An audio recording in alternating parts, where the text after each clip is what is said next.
He never wrote scurvy down in any of the reports because he didn't think it was scurvy. He thought it was something else. He didn't know what it was. Yeah, that's suspicious.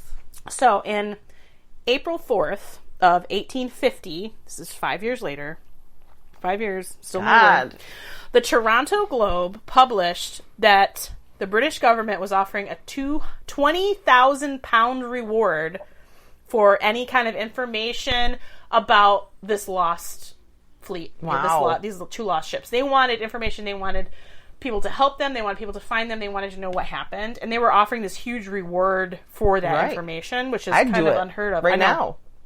So by the autumn of 1850, this happened in April, and by that autumn, there had been a fleet of ships searching in the Arctic for any sign of them. We're talking Americans, Canadians, everybody was looking for this ship. Because I want that money. Yeah. They did. I want it. Now let's go right tomorrow. We'll head out and try to find. And the British Admiralty sent another 3 expeditions consisting of a total of 8 ships back to there to try to find out what happened. On August 23rd of 1850, one of these parties found signs of an encampment on the southwest shore at Devon Island. Eventually, they did find a large cairn. They went to Beattie Island, which is right off the coast. The southwest coast of Devon Island is a tiny island called Beattie Island. And on there, they found a large man-made cairn and 3 graves. Oh, no. Yep, and the graves were, and I'm going to do them in order of when they died. And the two men died in January within a week or so of each other, and that was John Torrington, who was 20, and John Hartnell, who was 25. We're young. And then about 4 months later, in April, William Brain died, and he was 32. Oh. And according to these graves, and their gravestones, they had like a traditional gravestone like you would find at any churchyard in Britain. Right. It had their name and the date of birth, the date of death, and a little bit, like a little scripture. But they could infer by these gravestones that the expedition passed the winter of 1845 to 1846 in that bay. Like that's where they were camped for the winter. So they were there for sure. For sure, yeah. They found like the graves there. And they also found on this island the remains of tenting sites.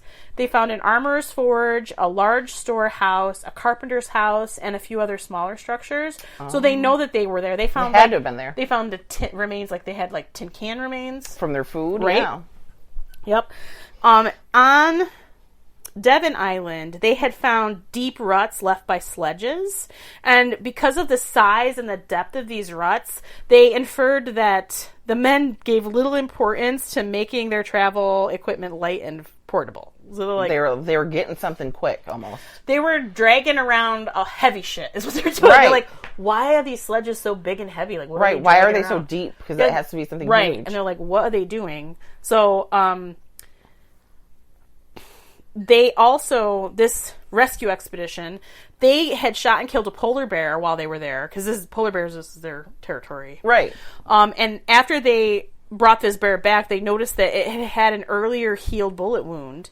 And they retrieved the bullet out of this bear. It was still in there. And they said it was the same type of bullet that would have been fired from any of the weapons that they had and the Franklin men had. So they're like, somebody from the Franklin expedition shot this polar bear, but didn't die. So so they really were sure that they were there. They had to have been. Yeah, that was like so much proof. And this part makes me kind of teary because it's just like, it's kind of sad. They found the remains of a garden, and it still had anemone flowers growing in it. And it's just like one of those signs of humanity, you know, like these men grew a garden with flowers in it. And it's just like that sign of hope. You know, it's just kind of, it's just sad. That is you sad. know, it's like, man, these men had every hope that they were going to go home. Or, you know? Yeah, they were trying to survive. This was 5 years later, and there were still flowers. Like, how did these flowers live? I know, in the Arctic. Well, they just kept reseeding themselves. Yeah, but how do flowers live in the Arctic in general? They planted them. In gravel. It's crazy. They're hardy. It's nuts. They're apparently very hardy. And this cairn, they discovered a cairn here where the graves were, and it was made up of over 600 discarded food tins filled with gravel, and it was stacked over 7 feet high. But there was no message anywhere in these cans. It was just like something that they built, and they didn't know like why. A monument or something. Yeah, right? It was really interesting. And like these men that were buried were relatively young. And one was 20 and 25. I mean, they were all, like, young men. And so they thought it was really unusual for 3 men to die within the first year. So, like, they were already there. Like, what happened that made these 3 men die? And they made the inference that maybe something was wrong with the preserved foods. Maybe they were inferior quality. Right. But, I mean, then they did some studies. They're like, oh, no, the food was fine. And they said it was probably later supposed that Brain, because he died in April, he probably had scurvy because it was a year in at that point. And the other 2 that were earlier and they were younger, they probably had accidents, or maybe they had, like, diseased lungs from something they did while they were in England, or bronchitis or something. So they're like, it was probably nothing. Because they didn't want to... wrote it all off, basically. Yeah, they thought about exhuming the bodies, but then they're like, well, they're in the tundra, they're in the Arctic, there's gravel, there's permafrost, they're frozen solid. Yeah. Like, how are they going to dig them up? Right. You know? So they're like, we're going to just respect the remains and leave them where they are. So all these inferences were just that. They didn't know. They're guessing by what they see. And in 1852, they sent another squadron back to Beattie Island, but they found nothing new. And a lot of it was hard because the original one that went there in 1850, they disturbed everything. They touched everything. They moved everything around. And they're like, there was really nothing left for them to see. They don't know what was left from what party at that point. Right. And that is where I'm going to leave it today.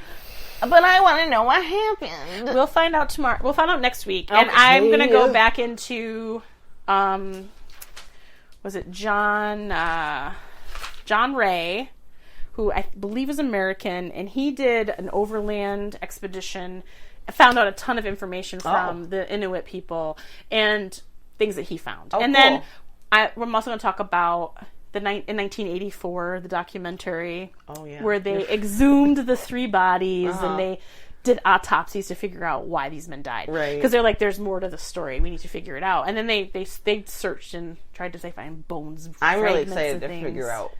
This is the stuff that's fascinating to me, how they're able to find stuff that much time has gone by and they still can figure things out. That's I know. Cool. It's pretty amazing.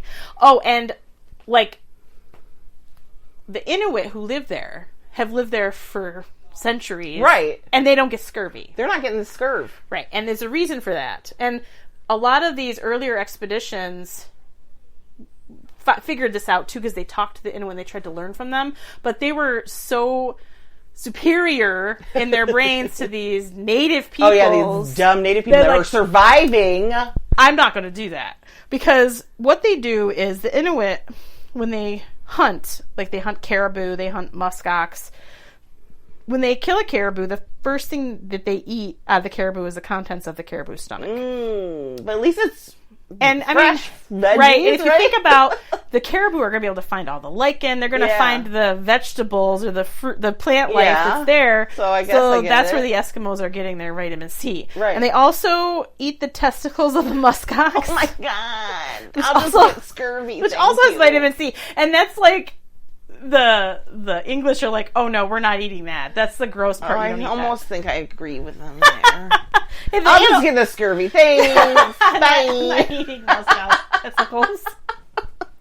I'll pass. That's a hard pass. Yeah, it's a hard pass. Hard pass. Yeah, no thanks. I'll pass on that. Oh my god. But I mean, the Inuit considered the caribou stomach and the muskox testicles, they were a delicacy. That was like, you all took a little and shared of it. It was like the important part.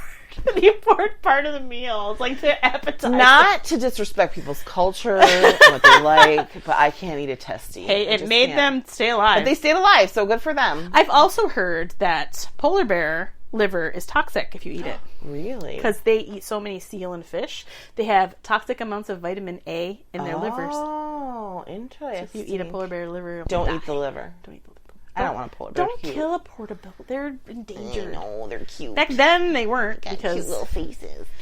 Yeah, but there's lots of them around then. There was. Yeah, then it wasn't as dire. Don't eat caribou excrement but eat their stomach contents and eat some testes. You want to live? Eat a testy. Eat a testy. That's the moral of this story. Yeah. Hashtag eat muskox testicles. Oh my god, that's awful. Save off the scurvy with muskox. Save off the scurvy with the muskox. Muscat. What is it? Musk ox testicle. Yes, Muscat. I can't say it. No, it's okay. I can't say that word. You're fine. All right. Well, if you want to follow us, which you really should be following us because we're pretty awesome, you make sure you follow us on every streaming platform, and then go to Facebook, TikTok, Instagram, and follow us, The Cousins Weird. And then if you want to give us a story that is cool and you like something about, or you have more information about a story we haven't covered, or you want us to cover a different story, then you're going to email us at thecousinsweird@gmail.com. So, we'll see you next week with the continuation of this. Of the Franklin expedition. Yes. It's such a cheerful, it's great. Cheerful topic. Yes. But remember to stay freaky, friends. Bye. Bye.